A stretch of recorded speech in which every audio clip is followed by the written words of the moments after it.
Hello and welcome to Simple English Talks. My name is Jamie, and today I have a story for you. This story is about a boy named Ben. Ben is 24 years old. He lives alone in a small apartment in the city. He has a job at a bookshop. He has a cat named Toast. And every morning, Ben has the same problem. He cannot wake up. This story is called Ben's Big Morning. Let us begin. The alarm went off at 6:30 in the morning. It was loud, very loud. The sound filled the small bedroom like a fire alarm. Birds outside the window flew away in surprise. Somewhere in the apartment, a cat jumped off a chair. Ben did not move. He was lying on his back under a thick blue blanket with one arm over his face.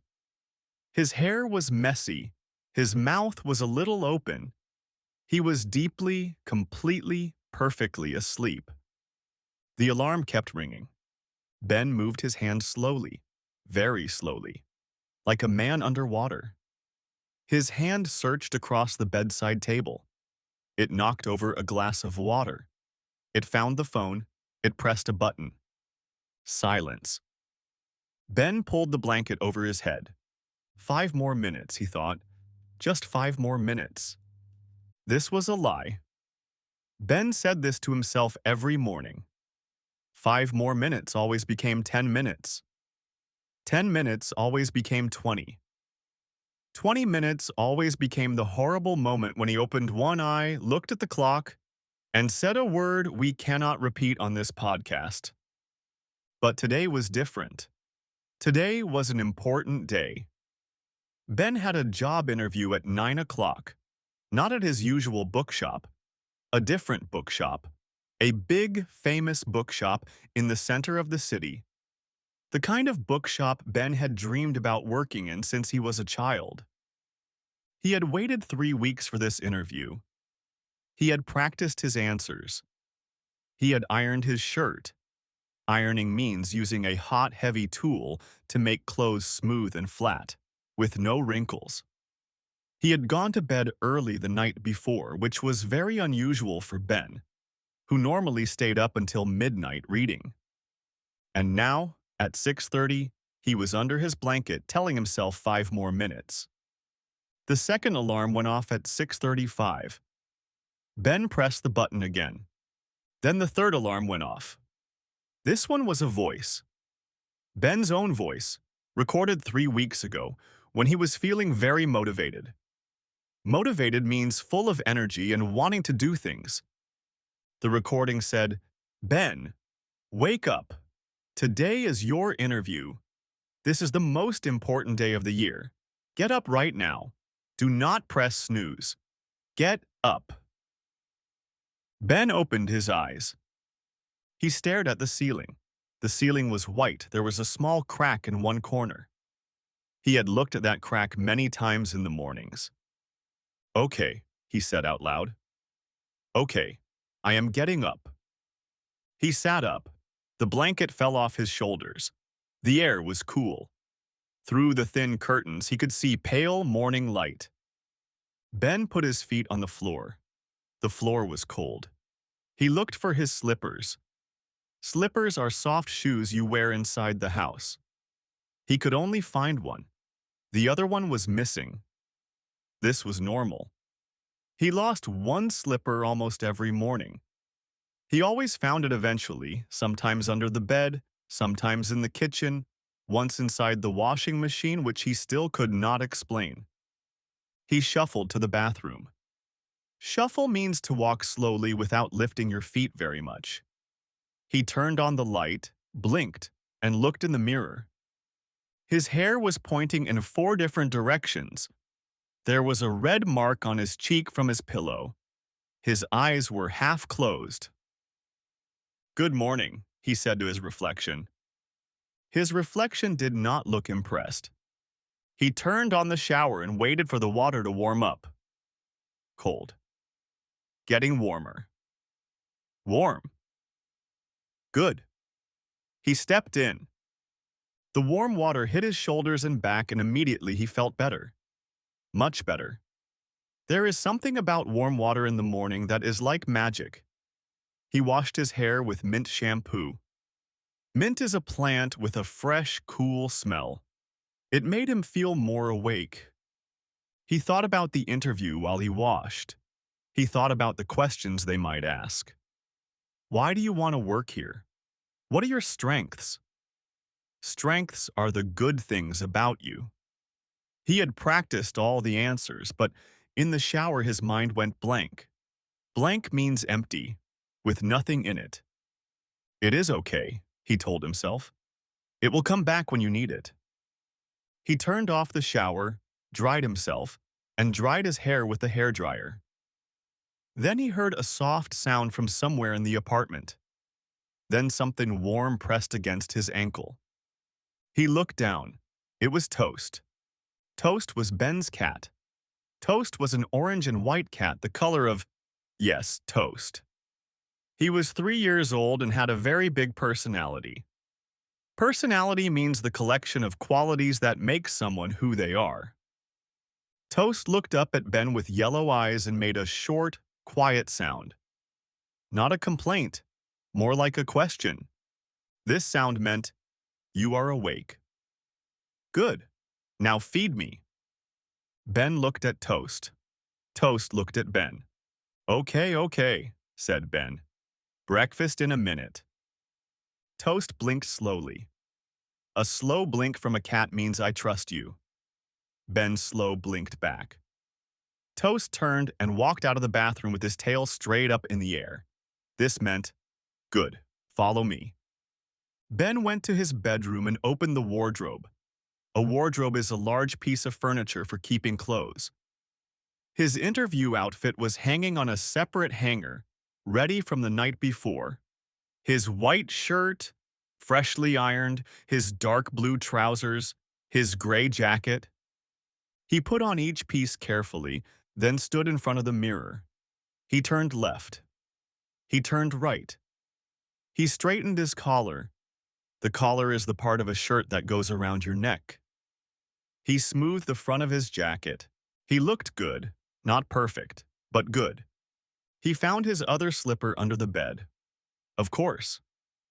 He went to the kitchen. Toast was already sitting next to his food bowl, staring at it, then at Ben, then back at the bowl. Ben opened a tin of cat food and put it in the bowl. Toast walked toward it quickly, almost too quickly for a cat trying to look dignified. Dignified means calm and proud. Ben filled the water bowl too. Toast was particular about fresh water. Particular means he cared about things being a certain way. Now it was Ben's turn for breakfast. He looked in the refrigerator. 2 eggs, butter, orange juice, and a jar of strawberry jam. He decided to make scrambled eggs. Scrambled eggs are eggs that you break into a pan and mix while they cook. They become soft and fluffy. He put a pan on the stove, added butter, and waited for it to melt. It made a soft sizzling sound. Sizzle is the sound food makes when it touches a hot pan. He broke 2 eggs into a bowl, added salt and pepper, mixed them, and poured the mixture into the pan. He stirred slowly with a wooden spoon, keeping the heat low. Low heat makes eggs soft. High heat makes them dry and rubbery. While the eggs cooked, he put 2 pieces of bread in the toaster. He listened to the quiet ticking. Then the toaster made a loud pop and the toast jumped up. This always surprised him a little. He spread butter and strawberry jam on the toast, put the eggs on the plate, and poured a glass of orange juice. He sat down at the small table. Toast came and sat under Ben's chair. He did not beg. Beg means to ask for something desperately, but he sat close, just in case something fell. This was a hope Toast had never given up on, despite years of disappointment. Nothing ever fell. But Toast was an optimist. An optimist believes good things will happen. Ben ate slowly and looked out the window. The street was busy now. A woman walking a small dog.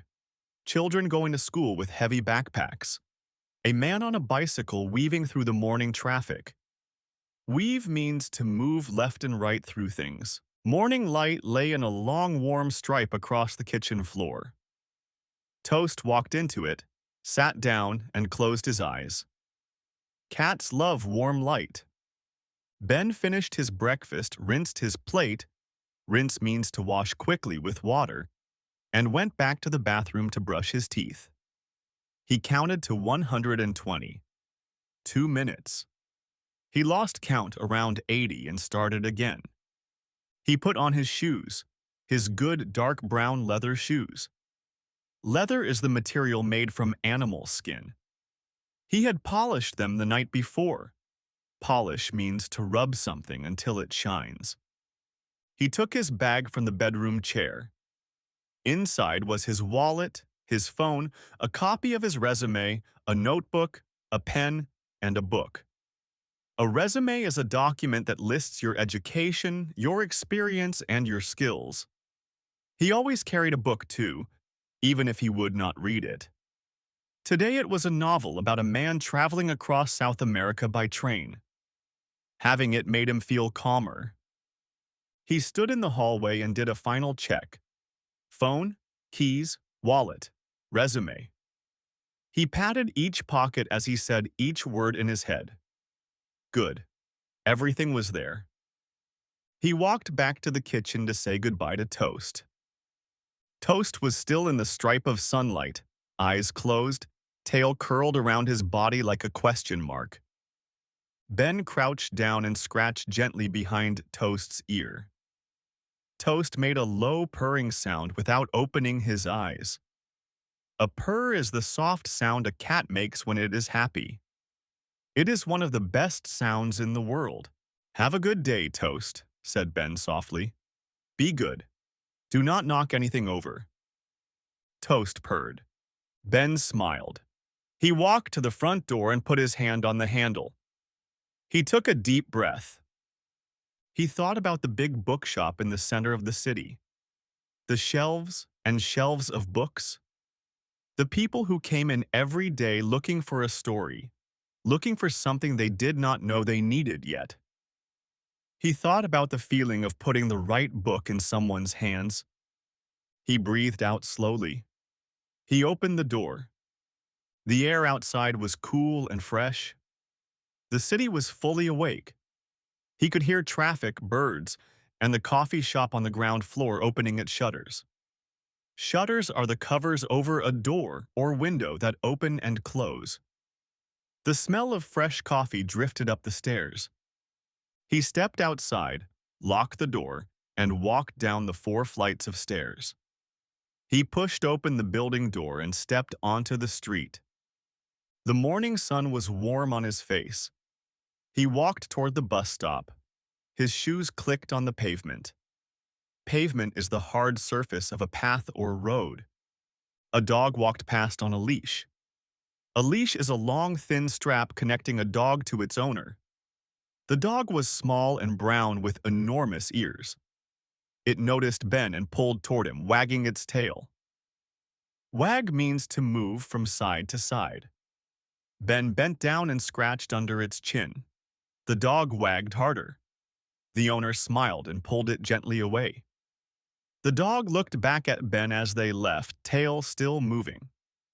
Ben smiled. The bus arrived. He stepped on, tapped his card, and sat by the window. As the bus moved through the city, he watched the streets go past. The market, the temple, the school, the river. His city. His ordinary, beautiful morning. He thought about the question he always worried about most. Not about experience or qualifications. Qualifications are the official certificates and tests you have passed. It was the personal question. Tell us about yourself, they would say. Why do you love books?